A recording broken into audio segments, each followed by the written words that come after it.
sudah 8 orang yang gabung. Saya belum tahu pasti jumlah kalian, nanti mungkin akan saya tanyakan sama Pak Rafni, saya tahu sendiri berapa.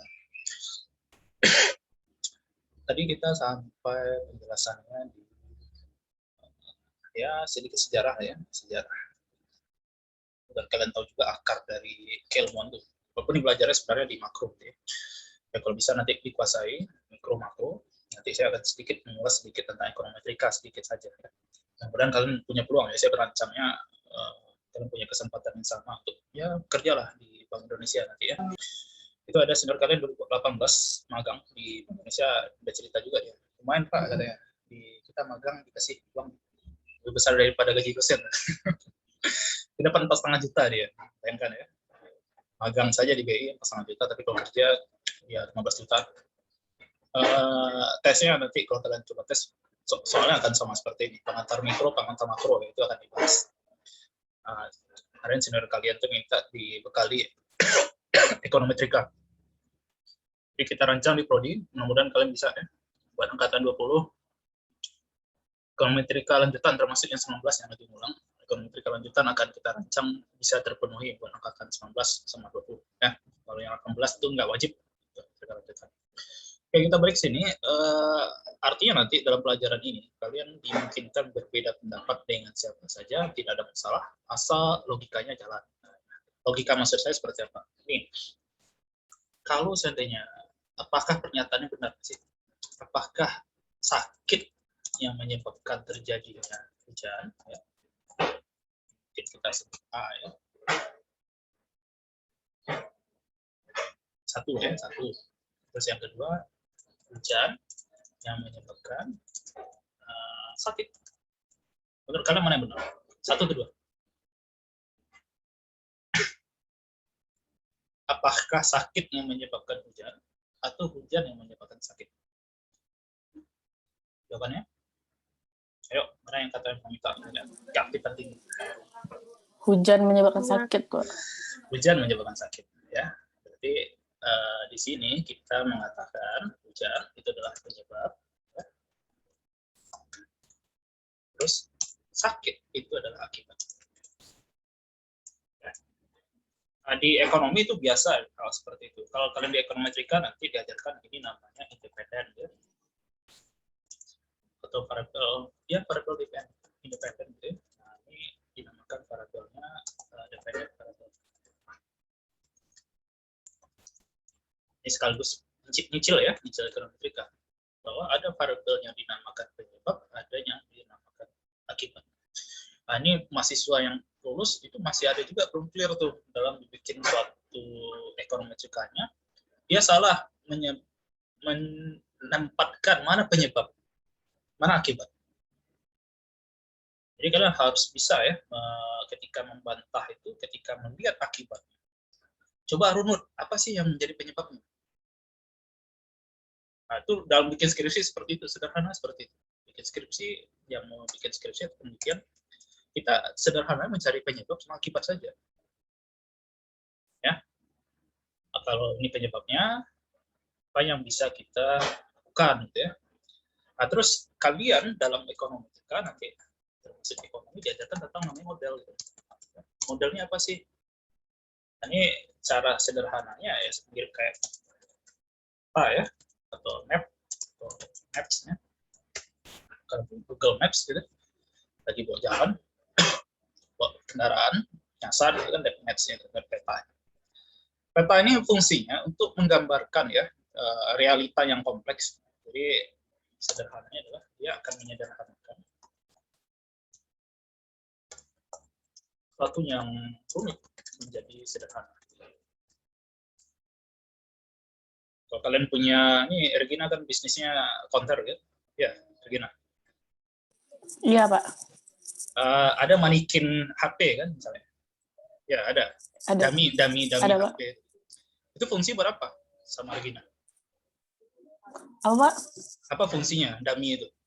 Dummy yang mainan HP itu, yang bukan HP asli ya. Tapi kalau orang jual baju ada patung-patung apa itu buat apa sih saudara? Oh, kalau Gina jual kartu paket Pak, bukan HP. Bukan HP. Okay. Tapi ada juga dummy kayak gitu Pak. Nah, ada dummy-nya kan. Fungsi buat apa? Iya, Buat apa sama buat buat pajangan yang di depan ya, Pak. pajang aja? Atau untuk membantu Iya. orang? Kira-kira bentuknya seperti ini. Mana yang akan digunakan biasanya? Kalau kalian datang selain dummy HP, baju juga bisa lihat ya. Kalau kita punya dummy itu kan sebenarnya untuk membantu ya. Kira-kira bentuknya seperti ini nih. Yes. Kalau bentuk kalau mau dikasih casing atau anti pecahnya, gitu ya, anti goresnya, bisa dipasang di sini. Untuk membantu saja, membantu mana yang asli ya, walaupun itu bukan asli ya. Sama kayak patung tuh, sekarang ada yang protes juga, kenapa patung-patung yang baju laki-laki itu badannya kekat semua, nggak ada yang ke bapak-bapaknya, nggak ada, yang perut buncit itu nggak ada. Nah, sekarang diprotes, ada manikin yang perutnya buncit juga sekarang. Ya fungsinya untuk melihat kira-kira kalau dipakai sama seseorang baju, nah, bentuknya akan seperti ini. Nah, sama model itu kita punya realita kehidupan ini seperti ini, terus kita ingin melihat bentuk sederhananya seperti apa. Sama kayak peta itu kalau kalian pakai Maps, gitu, Google Maps itu nggak akan kelihatan bentuk rumah kalian tuh nggak akan kelihatan. Tingkat berapa, luas berapa tuh nggak akan kelihatan. Ya. Tapi kalian bisa lihat di sana jalannya jalan apa. Apakah jalannya besar atau jalan kecil atau ada sungai di situ, ada apa. Itu akan kelihatan di Maps ya, peta. Ya. Jadi fungsi model untuk menyederhanakan, itu bahasa sederhana seperti itu, menyederhanakan suatu hal yang sangat rumit itu dengan ya bentuk-bentuk yang sederhana. Nah, kalau kita lihat ya, kalian dulu kan di pengantar itu diajarkan permintaan misalnya baju merek Y misalnya, kira-kira apa aja faktornya, ya, faktor yang mempengaruhi itu apa saja. Kalau kalian belanja ibu-ibu, apa yang membuat kalian ingin beli baju merek Y ini? Apa yang kalian pertimbangkan?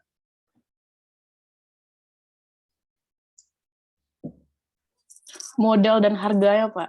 Model. Harganya harga siapa, Regina? Harga bajunya, Pak. Bajunya, baju merek. Apa lagi? Itu aja? Ada lagi? Sama kualitas bahannya, Pak. Kualitas. Apa lagi?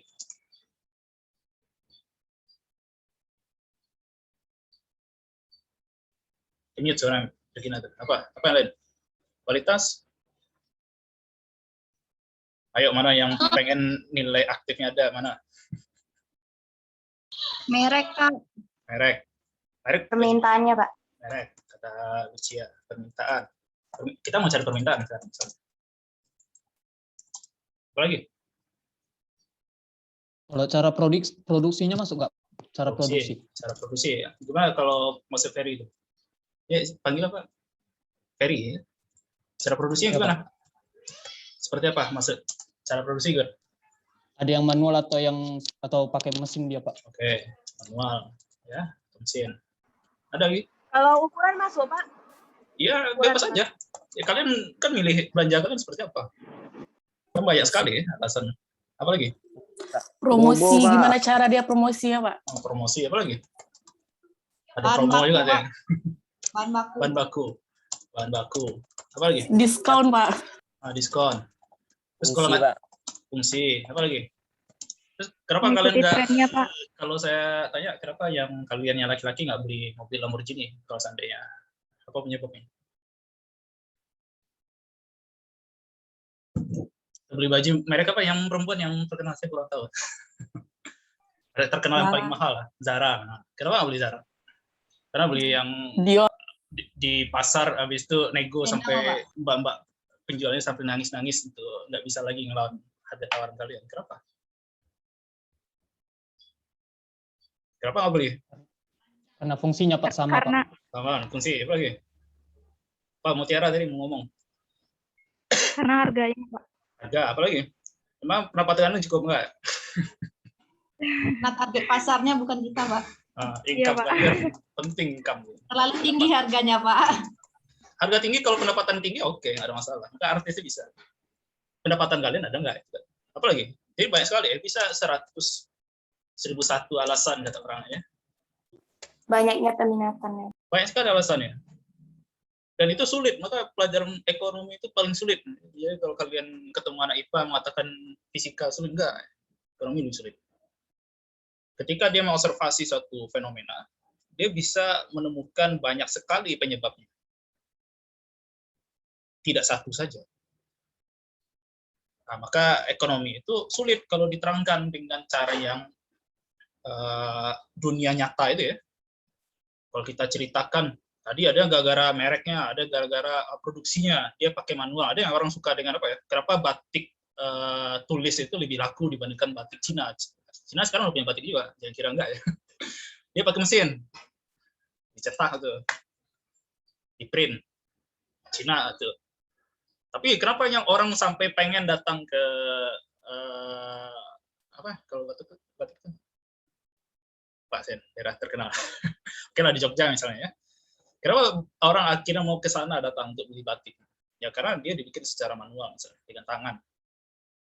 Ada juga orang yang sekarang ya pengen dia tidak menggunakan mesin itu bahan bakunya itu diminta dari alami misalnya. Tidak pengen eksploitasi orang tertentu lah.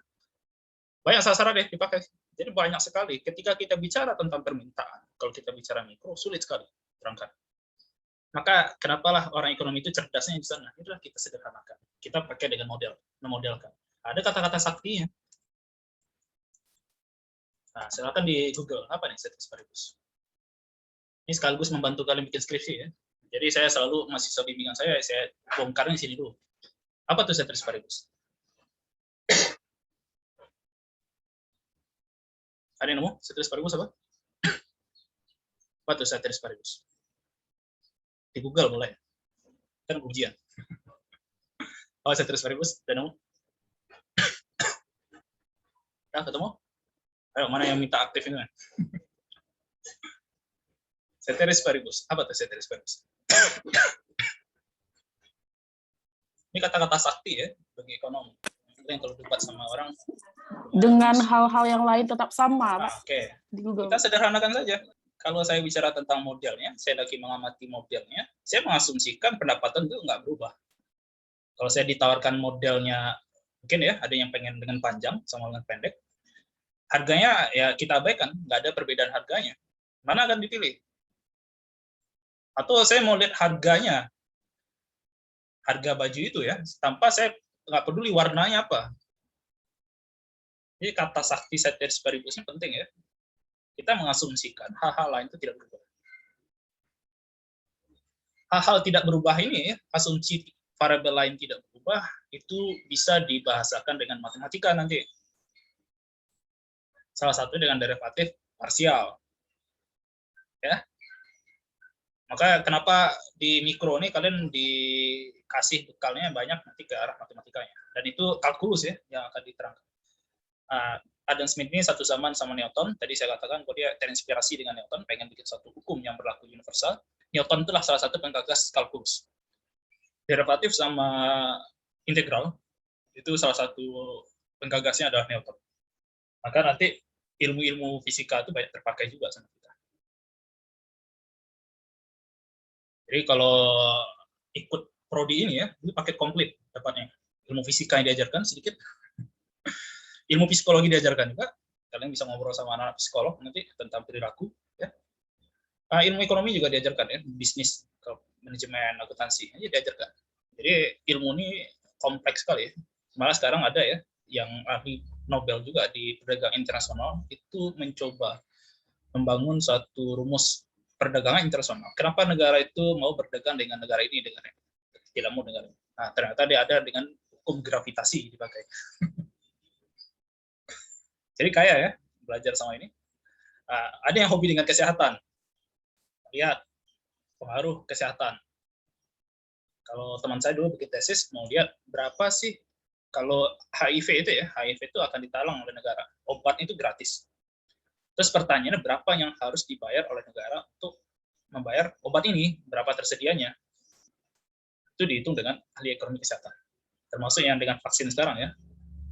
Jadi kalian dengan ilmu ekonomi ini sangat terbuka, luas, ingin belajar apa saja, tapi fondasinya banyaknya itu ada di mikro sama makro. Jadi kalian kuasai hari ini dengan mikro ini, niat untuk saya pengen nanti mendalami bidang ini nanti. Mau ekonomi kesehatan, atau perdagangan internasional, atau apapun, itu bisa. Kalau mau kerja di BI juga bisa kan? Tesnya tes pertama ini. Jadi kalian kalau mau tadi ya, kalau diiming duit lah, mau cuan gitu kan, kerja gajinya berapa sih? Dari udah 15 jutaan sekian. Jadi kalau saya kemarin banyak ngobrol juga sama kakaknya si Regina tuh, si Regita. Regina ini mau jadi dokter tapi belum kesampaian. Tadi sih bisa. Iya, Pak. Nggak kesampaian jadi dokternya, jadi ekonomi kesehatan, pakar ekonomi kesehatan. Ya, insya Allah, Pak. Karena dulu dosen saya, dia akhirnya di Hasan Sadikin ya, Rumah Sakit Hasan Sadikin, bagian ya tidak harus menjadi dokter ya. Dia pakar ekonomi kesehatan di Unpad. Sekarang dia di nasional juga sering dipakai Kementerian Kesehatan. Jadi artinya kalau kalian cita-cita nggak kesampaian mau jadi dokter, ya udah sini masih ada peluang lain. Mau jadi apa? Mau jadi desainer nggak kesampaian, ya udah jadi ekonomi gitu ya. Banyak sekali yang bisa kita dalami nanti ketika kalian, wah saya nggak kesampaian di sini, mungkin dengan cara ini saya bisa. Oke, itu sedikit tentang ceteris paribus ya, yang akan kita gunakan istilah-istilah ini, karena banyak sekali alasannya bisa sampai 1001 alasan ya, dan kita nggak mungkin bisa mendalami semuanya. Maka kalau bikin skripsi itu sederhana saja nanti. Saya dulu bikin skripsinya tentang ini, skripsi saya ya, tentang tenaga kerja anak. Sederhana. Kenapa ini muncul? Kalau anak ini bekerja, itu logikanya sederhana aja. Bekerja, maka dia tidak sekolah. Kalau tidak sekolah, maka kesempatan kerja, ya, kerja yang berhasil yang gaji besar, ya, itu akan berkurang kesempatan. Walaupun ada kasus ya, ada orang yang tidak tamat sekolah bisa jadi jutawan. Kita abaikan hal seperti itu, kesempatan kerja yang gaji besar itu akan berkurang. Nah, terus kalau dia nikah nanti, ini logikanya seperti ini aja, bagaimana saya punya skripsi saya 10 tahun yang lalu. Ya. Terus kalau dia nikah punya anak, anaknya kan miskin aja. Nah, ini lingkaran kemiskinan. Berarti harus dibarantas dong, ya kan? Nah, cari akarnya, apa penyebab dari anak ini kerja? Cari penyebabnya kan? Nah, penyebabnya sederhananya adalah ini gara-gara orang tua itu penghasilannya tidak mencukupi. Karena logika sederhana adalah tidak ada orang tua dimanapun yang dia nanti ada lagi asumsinya, ada orang tua itu bersifat altruism yang enggak pamrih, tapi ada juga yang ya mungkin ya udah anak itu sebagai alat mencari uang silakan. Tapi kita mengabaikan, kita memakai asumsi lain. Kalau saya itu asumsikan orang tua dimanapun pasti tidak ingin anaknya menderita. Terus kenapa anak itu akhirnya disuruh bekerja? Ya gara-gara orang tua, suami udah bekerja nggak cukup, istri bekerja tidak cukup, akhirnya anak bekerja. Berarti akar permasalahannya di sini nih, penghasilan orang tua. Itu penyebabnya utamanya. Solusinya apa? Itu kan maka kalian akan diajarkan bagaimana di ekonomi itu cari akar permasalahan, problem solvingnya apa? Apa solusi yang akan ditawarkan? Nah, maka saya melihatnya waktu itu dengan literatur ya, kita akan melihat dengan banyak jurnal yang kita baca, penyebabnya adalah kalau seandainya gara-gara penghasilan, berarti kan harusnya dibantu. Orang tua itu harus diizinkan, orang tua harus bisa kredit. Kreditnya bahasanya adalah utang gitu ya, utang. Utang ini jangan dianggap negatif saja ya, tapi dia adalah mengambil konsumsi kita di masa depan, tarik ke masa sekarang. Kalau seandainya saya mau punya rumah, mungkin 20 tahun lagi bisanya, tapi saya nggak sabaran. Gitu. Saya mau beli rumah sekarang, nah, lalu saya utang nyicil.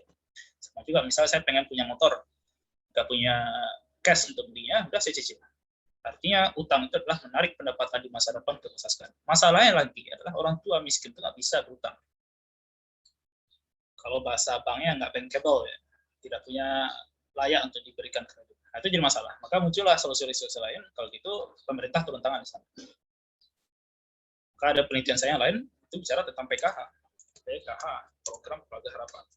Di Indonesia ya, Kementerian Sosial. Berarti kan tadi ya, ketika bikin skripsi, idenya apa? Tenaga kerja anak. Terus kalau ini, apa sih penyebabnya? Apa sih yang jadi masalahnya? Udah, kalau seandainya didiamkan, kemiskinan itu akan terus ada. Berarti harus diberantas nih. Solusinya apa? Akarnya cari dulu. Apa penyebab orang bekerja? Nah, terus apa yang bisa ditawarkan solusi? Nah, itu yang saya amati. Saya melihatnya waktu itu adalah kredit dulu. Skripsi saya ya. Bagaimana kalau negara itu punya tingkat kredit terbesar, privatnya tersampai ke masyarakat. Nah, itu ditemukan bahwa semakin tinggi akses kredit ini dipermudah, maka negara itu punya tingkat tenaga kerja anak yang betul. Nah, kalau tesis saya lebih lain. Saya suka random, nggak sama terus. Ya. Saya dulu tentang perdagangan internasional.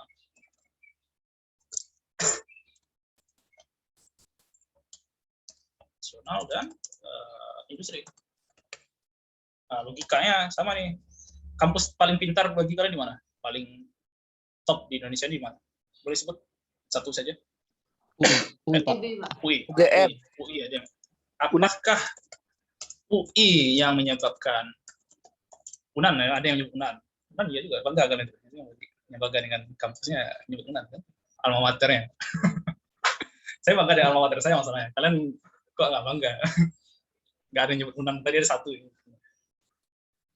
Nah, ini kita contoh karena ada UI disebut tadi, apakah UI yang menyebabkan mahasiswa itu pintar? Ya? Atau sebelum masuk UI, mereka udah pintar? Nah, menurut kalian mana? Apakah gara-gara masuk UI, anak-anak UI itu pintar? Atau sebelum masuk UI, mahasiswa itu udah pintar buat? Sebelum masuk UI mereka udah pintar. Kalau gitu UI-nya kan UI susah, bukanlah UI-nya bukanlah sebagai media untuk orang jadi pintar. Kalau itu kesimpulannya dong. Nah, kalau saya dulu tesis saya sederhana kan, mikirnya gini. Ditemukan ya, yang kita temukan perusahaan yang ekspor itu tingkat produktivitasnya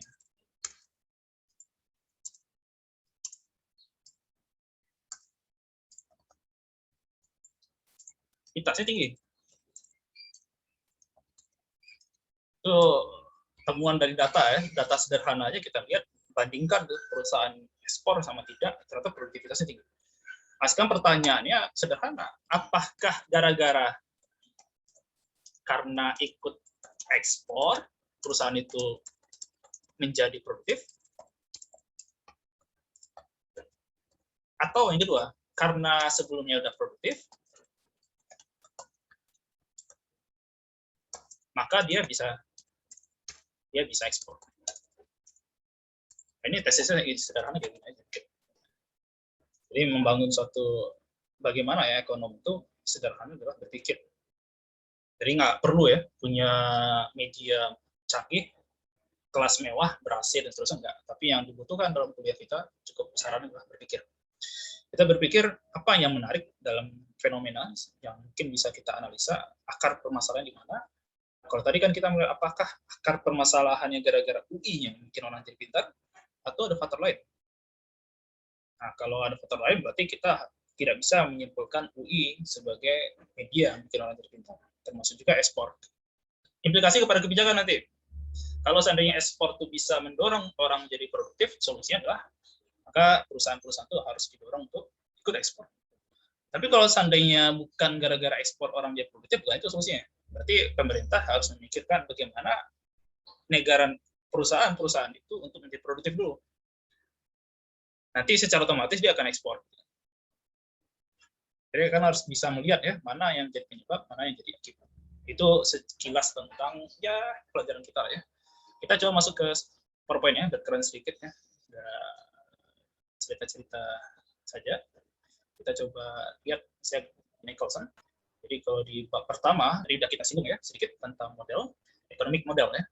Dulu ada kenalan saya, dia waktu itu kuliah di ITB matematika, cerita bagaimana dosennya waktu kuliah S3 di Belanda, disertasi dosen tersebut membahas tentang korupsi dari perspektif Al-Quran. Jadi ayat-ayat suci Al-Quran itu dijadikan rumus matematika. Jadi anak matematika suka tuh bikin model ya. Jadi model itu akan berbentuk matematika nanti kita lihat. Di ekonomi oke lah, kita nggak perlu sampai serumit itu, tapi cukup paham ya. Kalian harus bisa nanti di ekonometrika sama di ekonomi melihat mana penyebab, mana akibat itu dulu. Oke? Secara teori ya, teori model itu, ekonomi itu akan biasa menggunakan model ya untuk bicarakan aktivitas ekonominya.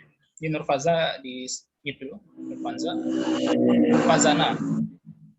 di mute suaranya. Tapi kalau Anda ingin menyampaikan boleh. Jadi nanti model ekonomi itu sifatnya abstrak dari realita. Sama kayak tadi ya, kita bicara pengaruh permintaan barang X ini atau barang Y tadi. Apa saja sih yang menjadi penyebabnya? Kita temukan variabel ini, variabel ini. Ini harus nanti terpaksa kayak saya minta satu lagi ya. link ketiga mungkin untuk bisa menuntaskannya. Jadi langsung masuk saja, tidak ada breaknya, langsung masuk nanti saya kasih link. Terus bagaimana memverifikasi suatu model ekonomi? Itu ada dengan dua cara, ini bisa kita loncat saja. Ada dengan cara direct approach, dengan cara metode langsung, bisa dengan indirect, dengan cara tidak langsung. Ya, kita bisa cek dulu, bisa sampai ke materi inti kita, ke matematika sedikit. Ya, ini contoh ya, dalam ekonomi, kalian di mikro ini, di mikro 1 itu akan bicara tentang konsumen sama produsen. Contohnya adalah dalam produsen itu pasti akan mencari profit maksimisasi. Nggak ada perusahaan yang buka usaha niatnya untuk rugi, nggak ada. Maka asumsi kita dipakai adalah pasti ini masih dia buka usaha, tujuannya pasti mencari profit atau keuntungan. Nggak ada yang mau cari rugi, ya pasti cari untung. Nah, sekarang apakah asumsi tersebut akan valid atau ya benar nggak sih kalau seandainya kita pakai bahwa perusahaan itu akan mencari profit maksimum, ya bisa diperdebatkan ya. Tapi kalau kita pakai asumsi rasionalitas gitu, bahwa kita nggak ada ya orang yang punya akal sehat memikirkan bikin usaha niatnya rugi, nggak ada. Kalau bisa cari untungnya setinggi mungkin gitu. Ya, beda mungkin nanti kalau seandainya muncul variabel lain ya dalam model itu, ada orang tuh yang ya pengennya apa sifatnya merasa cukup ya, qanaah. Adalah dapat segini adalah syukuri. Itu variabel itu akan merubah model ini. Jadi kalau kalian ingin mencoba ke arah Islamnya, ya variabel itu bisa saja kalian masukkan. Tapi bagaimana mengukurnya itu jadi sulit kan? Bagaimana cara mengukur orang yang merasa puas dengan rezekinya? Tapi bisa saja kalau kalian mau cari ya. Ada nanti di kita ada survei di Indonesia nama IFRS, survei rumah tangga yang gratis yang bisa diakses. Nah, itu kalau kalian lihat di kuesioner ada tuh. Saya kemarin coba buka gitu ya, berapa sih penghasilannya. Ada yang penghasilan 1 juta, bayangkan ya. Ketika dia bandingkan apakah Anda merasa puas dengan kehidupan Anda. Dia merasa puas, bayangkan. Tapi ada yang penghasilan yang 5 juta ke atas, ketika ditanya apakah Anda puas, dia jawab tidak. Nah, itu akan menjadi sulit ya kalau kita terangkan secara ekonomi. Tapi kita pakai asumsi sederhana, ketika seseorang itu punya profit semakin besar ya, harusnya puas. Jadi akan dia cari sama dia. Terus pertanyaan selanjutnya, apakah kita bisa memprediksi ya perilaku pelaku ekonomi itu dengan cara model itu? Itu akan kita verifikasi dengan dalam ekonomi itu. Tugas kita nanti itu, kalau kalian mau debat ya, perdebatan di sana. Masuk akal nggak sih modelnya? Mungkin nggak sih kalau kita bicara permintaan, tadi si Ferry Arbeni mengatakan ya pakai mesin Pak, pakai mesin atau manual. Nah itu kan bisa didebatkan juga. Dan nggak sih gara-gara mesin? Kalau ada yang tadi yang pakai apa selera, ya bisa diperdebatkan. Itu bisa kita uji nanti. Jadi kita debatnya di asumsinya. Kalau ada orang mengasumsikan selera itu penting, ya pasti perilaku konsumen itu akan dipenuhi oleh selera itu sendiri. Oke, kita coba agak percepat sedikit, nanti biar bisa saya masuk ke slide kedua ya. Matematika, saya mungkin minta waktu 10 atau 15 menit. Ya, ini asumsi ceteris paribus, tadi sudah kita ulas ya, bahwa kita di ekonomi akan banyak menggunakan fitur-fitur seperti ini. Bahwa asumsinya ada ceteris paribus, itu asumsi lain ada optimalisasi, dan harus penting kalian harus bisa ya membedakan analisa positif sama analisa normatif. Ya, mana yang kalau positif ya apa adanya, tapi kalau normatif seharusnya seperti itu. Ya. Seharusnya seperti itu. Tapi kalau seandainya positif ya kita bicara apa adanya, nggak perlu ya kalau kayak gini realitanya seperti itu. Maka kalau kita lihat yang negara-negara yang udah lepas agamanya, dia bersifatnya ke arah positif, nggak ke arah normatif. Jadi variabel agama itu mulai dihilangkan ya. Kalau sampai kita lihat negara-negara yang liberal tanpa agama ya, maka nilai-nilai normatif itu budaya harusnya misalnya ya. Kalau di Indonesia ketemu orang tua cium tangan gitu kan. Jadi kalau yang berpikir positif enggak, ngapain saya cium tangan? Nah, normatifnya bisa berbeda-beda juga. Ini kalau kalian lihat ya di Arab itu elus-elus kepala itu tanda sayang tuh. Ya, dilus kepalanya, dilus jenggotnya itu tanda sayang. Kalau kalian ketemu kakek-kakek di jalan dilus-elus jenggotnya bisa dianggap kurang ajar kan. Kalau di Arab, kalau di Indonesia tuh nepok pantat temannya ya biasa aja kan. Tapi kalau di Arab tuh ngajak ribut, ngajak berantem. Maka ada teman saya waktu di Malaysia ceritanya gitu. Dia lihat ada teman orang Arab jalannya lama naik tangga, didorong pantatnya naik ke atas biar cepat, langsung diangkat dagunya. ngajak berantem. Jadi normatifnya bisa berbeda-beda juga, tergantung nilai apa yang kita pakai ya, bisa budaya, bisa agama. Tapi nanti di dalam ekonomi kebanyakan kita akan menggunakan pandangannya positif, tidak normatif.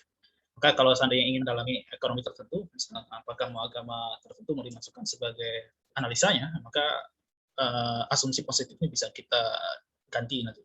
Ya, terus ada asumsi status paribus setelah kita ulang tadi other things same ya, kita menganggap bahwa hal-hal lain itu sama. Ekonomi tugasnya adalah menyederhanakan ya, model ekonomi itu sederhana mungkin, nggak perlu rumit-rumit, dan kita pakai asumsi yang lain yang tidak kita amati ya kita anggap itu tidak mempengaruhi, itu tetap sama saja. Jadi kalau tanda kita ingin melihat ada 1001 alasan dan kita cuma mencari 5 alasan saja, maka 996 alasan lain itu kita abaikan. Ya, kita anggap itu nggak pengaruh. Jadi ekonomi ya fokus pada ya sedikit saja, apa saja yang ingin kalian analisa, sekian banyak ya, yang bisa kita analisa mungkin variabel tertentu saja. Maka kalau di ekonomi bisa dia membahas tentang perdagangan internasional, tapi turunannya variabel-variabel yang ingin diamati bisa berbeda-beda. Harusnya tidak ada seragam skripsi. Ya, mungkin dia mengamati internasional, perdagangan internasional, tapi dengan sudut pandang yang berbeda-beda. Karena ada 1001 alasan lah untuk mengatakan kenapa orang berdagang ya. Jadi kita akan mengasumsikan variabel lain itu tidak berubah dalam pengamatan penelitian kita.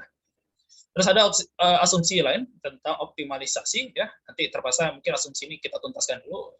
Nanti link selanjutnya kita sedikit mengulas matematikanya.